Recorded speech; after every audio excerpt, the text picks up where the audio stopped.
কোথায় গেলে? টমেটো এনেছি আজ 20 টাকা কেজি। বাজারে এখন টমেটো বেজায় সস্তা। আমার কর্তাও তাই এক গাদা টমেটো নিয়ে হাজির।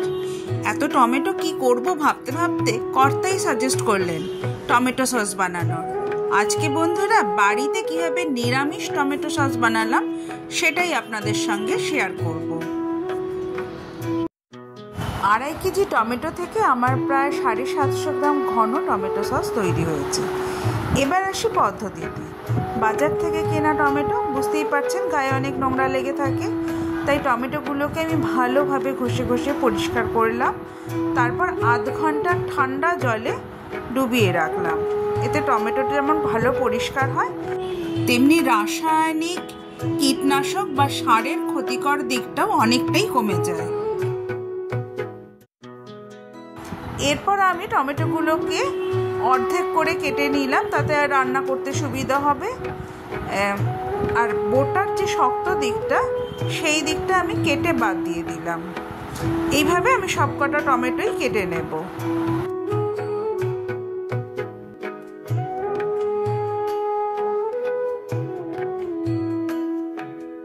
টমেটো সসের রঙের জন্য আমি কোনো রাসায়নিক রং ব্যবহার করিনি, বরং আমি বিটরুট ব্যবহার করেছি। 2.5 কেজি টমেটোতে আমি একটা গোটা বিটরুট খোসা ছাড়িয়ে এইভাবে টুকরো করে কেটে দিয়েছি। এতে রঙটা খুব সুন্দর হয়। এবার কাটা টমেটো আর বিটরুট আমি কড়াইতে ঢেলে নেব। দেব স্বাদ মতো নুন। টমেটো সসের জন্য আমি যে চিনিটা ব্যবহার করব সেটা 2 ভাগে ব্যবহার করব। 1 ভাগ দেব এখন, আর এক ভাগ কিভাবে দেব, কখন দেব সেটা আমি আপনাদের পরে দেখাবো। যোগ করব হোয়াইট ভিনিগার। আপনারা যদি খুব টক খেতে পছন্দ করেন তাহলে অবশ্যই এখানে তেঁতুল যোগ করবেন, আর যদি আপনারা আমার মতো কম টক খেতে পছন্দ করেন তাহলে শুধু ভিনিগার। এই ভিনিগারটা টমেটো সসের প্রিজারভেটিভ হিসেবেও কাজ করবে। ভিনিগার ছাড়া আমি অন্য কোনো প্রিজারভেটিভ ব্যবহার করিনি। এবার এতে একটু আদা যোগ করব। 2 ইঞ্চি মতন আমি আদা নিয়ে খোসা ছাড়িয়ে এটাকে আমি থেতো করে দিয়েছি। আপনারা চাইলে গোটাও দিতে পারেন। আমি যে সসটা বানাচ্ছি সেটা পিওরলি ভেজ। যারা একেবারেই পেঁয়াজ রসুন খান না বা একাদশী করেন তাদের জন্যই এই সসটা। আমি এখানে আদাটা দিয়ে দিলাম। আর যাদের নন ভেজে কোনো সমস্যা নেই তারা এখানে অবশ্যই স্বাদ মতো পেঁয়াজ এবং রসুন যোগ করবেন। আমি এটা চিলি টমেটো সস বানাতে চাইছি, তাই এর মধ্যে একটু লঙ্কা ব্যবহার করব। আমার কাছে আজকে শুকনো লঙ্কা নেই, তাই আমি কাঁচা লঙ্কাই ব্যবহার করছি। আপনারা এখানে শুকনো লাল লঙ্কা ব্যবহার করবেন, একটু লঙ্কার গুঁড়োও দিতে পারেন। কম ঝাল পছন্দ করলে আপনারা কাশ্মীরি লঙ্কার গুঁড়োও দিতে পারেন, তাতে রঙটা সুন্দর হবে, তবে সবটাই অপশনাল। আপনারা জানেন বন্ধুরা, এখন বাজারে টমেটো সস পুদিনা পাতা বা ধনে পাতার ফ্লেভারে পাওয়া যায়। আমি এখানে একটু অন্যরকম এক্সপেরিমেন্ট করেছি। আমার কাছে ঘরে ছিল কসুরি মেথি। এই কসুরি মেথিটাও অবশ্য আমার ঘরেই তৈরি করা। বাড়িতে কিভাবে খুব সহজেই কসুরি মেথি তৈরি করা যায় সেটা খুব শিগগিরই পরবর্তী কোনো ভিডিওতে আপনাদের সঙ্গে অবশ্যই শেয়ার করব। যাই হোক, আমি মাঝে মাঝেই নিত্য নতুন রান্নার এক্সপেরিমেন্ট করতে ভালোবাসি। দেখাই যাক না টেস্টটা কেমন হয়। এবার সামান্য জল, প্রায় না দেওয়ার মতোই দিয়ে কড়াইটা ওভেনে বসাবো। গরম হতে শুরু করেছে, আঁচটা ফুল ফ্লেমে দেব।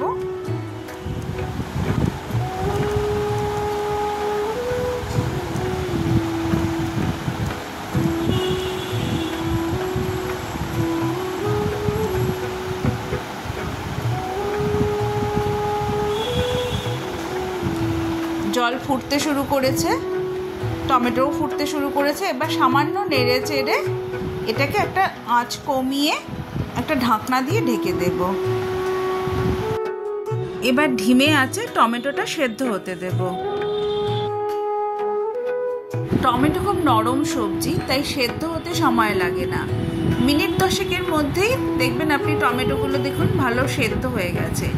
এবার আমি একটা বাটিতে এটা তুলে নেব ঠান্ডা হওয়ার জন্য, কারণ এরপর খোসা ছাড়াতে হবে, ঠান্ডা না হলে সেটা কোনোভাবেই করা সম্ভব নয়। আমি টমেটো সেদ্ধটা দুটো বাটিতে পুরোটা ঢেলে নিয়েছি, কড়াই থেকে পুরো কেচে কুচে, কোনোভাবেই কোনো নষ্ট করিনি কিছু। এবার ঠান্ডা হতে দেব, নর্মাল টেম্পারেচারই ঠান্ডা হতে দেব। এবার দেখছেন বন্ধুরা টমেটোটা অনেক ঠান্ডা হয়ে গেছে, হাত দেওয়া যাচ্ছে। এবার আমি আস্তে আস্তে টমেটোগুলোর খোসা ছাড়িয়ে নেব, একটুখানি জাস্ট একটু টান দিলেই টমেটোর খোসাগুলো ছেড়ে আসবে। এইভাবে আমি প্রত্যেকটা টমেটোর খোসা আস্তে আস্তে করে ছাড়িয়ে নেব।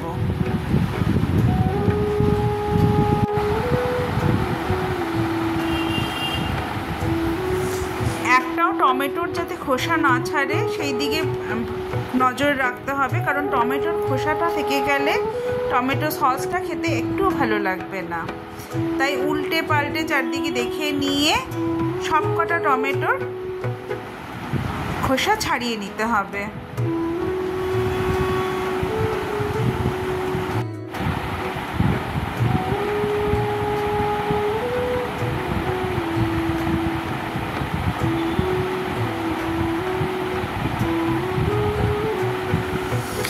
আমার সবকটা টমেটোর খোসা মোটামুটি ছাড়ানো হয়ে এসেছে। আমি আরও একবার ভালো করে দেখে নেব যাতে টমেটোর মধ্যে কোনো খোসা না থাকে। এবার খোসা ছাড়ানো হয়ে গেছে, এবার মিক্সিতে পেশাই করার পালা। এবার আমি সেদ্ধ করে খোসা ছাড়ানো টমেটোর মিশ্রণটা মিক্সারের ওয়েট গ্রাইন্ডিং জারে ঢেলে নেব। মানে মিক্সারের যে মাঝারি আকারের জারটি আছে যার মধ্যে ভিজে পেশাই করা যায় তার মধ্যে ঢেলে ভালোভাবে পিষে নেব। পেশাই করা হয়ে গেছে, এবার ভালো করে চেক করে নিতে হবে যাতে কোনো লাম্প না থাকে, অর্থাৎ টমেটো বা বিটরুট বা আদা কোনো কিছুরই যেন কোনো বড় টুকরো মিশ্রণের মধ্যে থেকে না যায়।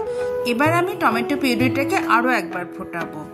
এবার আমি যে চিনিটা আগে ব্যবহার করিনি সরিয়ে রেখেছিলাম সেটা কড়াইতে দিয়ে গলিয়ে নিয়ে ক্যারামেলাইজড করে নেব। এখানে বলে রাখি, আপনারা যদি খুব টক খেতে পছন্দ করেন তাহলে টমেটো সেদ্ধর সময় একটু তেঁতুল যোগ করে দেবেন। আপনারা দেখতে পাচ্ছেন চিনিটা এখানে গলে গিয়ে খুব সুন্দর লাল রং এসেছে, এতে টমেটো সসের রংটা আরও সুন্দর লাল হবে। এই পর্যায়ে আপনারা টমেটো পিউরির স্বাদটা একবার চেক করে নেবেন। যদি কিছু যোগ করার প্রয়োজন বলে মনে হয় তাহলে এই পর্যায়ে আপনারা ফাইনালি সেটা যোগ করে দেবেন। আমি টমেটো পিউরিটাকে আরও একবার কড়াইতে ঢেলে নিয়েছি। টমেটো পিউরির মধ্যে এখনো যে জলটা রয়ে গেছে সেটাই এবার শুকাতে হবে। টমেটো সসটাকে আরও একবার ফুটিয়ে ঘন করলে টমেটো সসটাও যেমন ঘন হবে তেমনি অনেক বেশি দিন সংরক্ষণ করা যাবে। আপনারা অনেক জায়গায় দেখবেন যে টমেটো মিশ্রণটাকে ছেঁকে রেখে দিচ্ছেন টমেটো সস হিসাবে, কিন্তু আমার মনে হয় সেটা না করাই ভালো। আপনারা দেখতেই পেলেন যে একটা জল জল ফেনা ফেনা ভাব ছিল, কড়াইতে দিয়ে আমি আস্তে আস্তে ফোটাবো, তবে এই পর্যায়টা খুব সাবধানে করবেন। আপনারা দেখতে পাচ্ছেন এই সময় সসটা খুব ছেটে চারিদিকে দেওয়ালে গ্যাসের ওভেনে আমার ছড়িয়ে গেছে, গায়ে হাত পায়ে যাতে না পড়ে সেই জন্য সাবধানে এটা করবেন। এটা এখন আমার তৈরি হয়ে গেছে, দেখুন এটা কেমন ঘন সুন্দর হয়ে গেছে। এবার এটাকে আমি একটা বাটিতে ঢালবো, ঢেলে ঠান্ডা করব। একদম ঠান্ডা হয়ে গেছে। এবার আমি একটা কাঁচের শিশিতে, সবসময় মনে রাখবেন কাঁচের শিশিতে ভরে সংরক্ষণ করবেন। সসটা সম্পূর্ণ তৈরি হয়ে গেলে ঠান্ডা করে, মানে নর্মাল ঘরের তাপমাত্রায় এনে তারপর শিশিতে ভরবেন, নয়তো কিন্তু নষ্ট হয়ে যাবে। আমার টমেটো সস সম্পূর্ণ তৈরি। সসের মধ্যে 2-1টা টমেটোর বীজ দেখা যাচ্ছে বটে, কিন্তু আমার মনে হয় না তাতে স্বাদের খুব একটা তারতম্য হবে। এবার ঢাকনা বন্ধ করে ফ্রিজে সংরক্ষণ করুন আর পছন্দ মতো মেনুর সঙ্গে খান।